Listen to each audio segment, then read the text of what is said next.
This video is made possible by our generous supporters on Patreon. Check out patreon.com/NWR for all the details.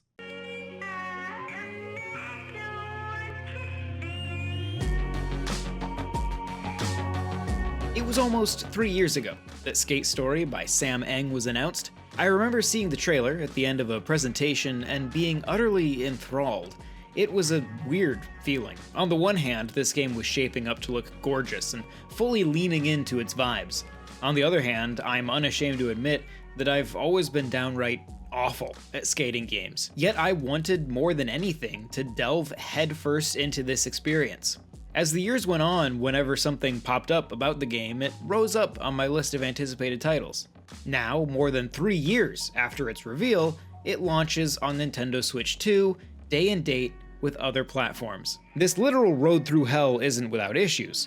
However, when the music kickflips in and the vibes become immaculate, Skate Story operates on a primal instinct of skating and survival. As a demon made of glass, you sign a deal with the devil. In order to get your soul back, you shall devour the moons of the underworld. But of course, this cannot be done on foot. You will have to skate. As you advance through the layers of the underworld and meet a pretty bizarre cast of weird little guys, you'll perform tricks, battle philosophers, and even perform laundry for the devil. There's no beating around the bush. Skate Story is truly unique. From its gorgeous art style presented through what seems like a million filters and lenses, to the way in which characters speak, it feels strangely poetic for something that is, in essence, masquerading as a sports game. But as you peel back the layers, it becomes clear that Skate Story is as much a game about its creator as it is about skating. Pretty much every chapter consists of an open area and a linear level.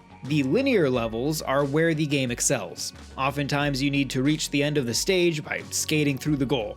Perhaps you will have to pass a number of gates or make enough speed at certain checkpoints. With a thumping soundtrack by Blood Cultures, perhaps one of the best of the year, the vibes are simply unmatched. Rolling through levels at breakneck speeds while performing tricks never gets old. These tricks are vital as they are the only way to take down the forces that oppose the skater. Each of the shoulder buttons is designated to the way your feet are positioned on the board. Combining this with jumps, power slides, and grinds gives way to a ton of combinations. To that extent, every chapter ends with a boss battle, where you use your tricks and accumulating score to defeat an enormous entity. Whether they are beings that want to stop you from skating or one of the many moons you're looking to devour, these bosses are almost structured like a dance. In an open park, you can do tricks, grinds, and other flourishes to extend your combo meter. Variety is key here, as your tricks get stale if you keep performing the same one over and over. Once you've chained together enough combos, you can finish them off with a stomp in midair to attack the health bar of the boss. It makes for an entertaining battle that relies both on your reaction timing as well as your knowledge of how best to use the terrain to perform tricks at the right time to maximize your damage. They can be pretty spectacular, especially in the later chapters where the game combines the linear levels to become a race of sorts, and you'll need to pull off tricks along the way that can damage the boss at the end of the level. These stages are the lifeblood of Skate Story. They are engrossing and transcendent in a way I haven't really experienced since something like Tetris Effect. The music, visuals, and gameplay melt together into this unforgettable experience. And yet the proceedings often come to a screeching halt, in large part due to the structure of the game. The aforementioned open areas are designed to let you skate around, practice new tricks, and complete smaller tasks. Clearing out corruption or jumping over potholes gives you souls as a currency that can be spent on skate decks, trucks, and wheels to personalize your skateboard. The offerings are fine enough, but none impact any of the tricks or performance of your board. Given there are only 2 new decks in each gift shop, I didn't really feel incentivized to go out and collect a lot of souls, especially as progressing normally through the game already gave me enough to change the board to my liking. That made these open areas feel a bit hollow overall. There's the implication of challenges, but not really a reward worthwhile to fully explore these areas, which makes it feel like the breaks come slamming down and impact the momentum of the story, especially given how many chapters repeat this structure. Only by the end, when the boss battles and singular level would follow one after another, did I get invested again into the tale being told. But even then, the story feels like it's ending 5 times before arriving at its final conclusion. Not a crescendo after a large build-up, but instead we get encore after encore when the audience was already set to go home. Visually, the Switch 2 version of Skate Story performs well enough in docked mode. The effects do often impede on the overall performance of the game, though.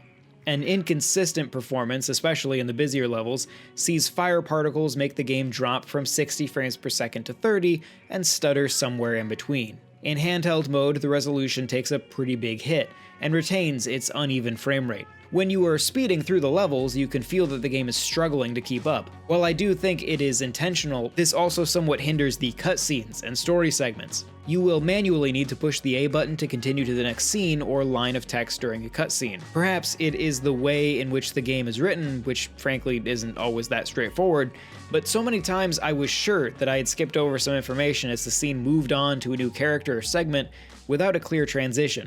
It ended up making the emotional hooks of Skate Story feel jittery and disorganized. But when everything clicks together and you are on that skateboard rolling down a slope through the underworld, Skate Story is truly out of this world. Performing tricks never cease to look cool. Every time I crashed into a wall and shattered into 1,000 pieces of glass, it looked amazing.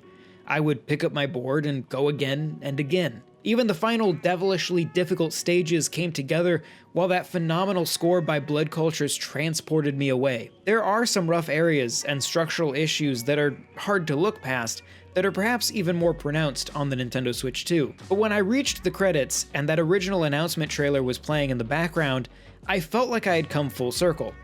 Experiences like this can be long-lasting, even if they are a little rough, aren't polished to a sheen, and occasionally show the screams from their creator. By the end, I was left with this profound piece of art, something so utterly human. It is filled with love and passion, but frustration and despair, often stretching at the seams. I do not know Sam Eng, but I have a feeling that I got an insight into what he loves about making games.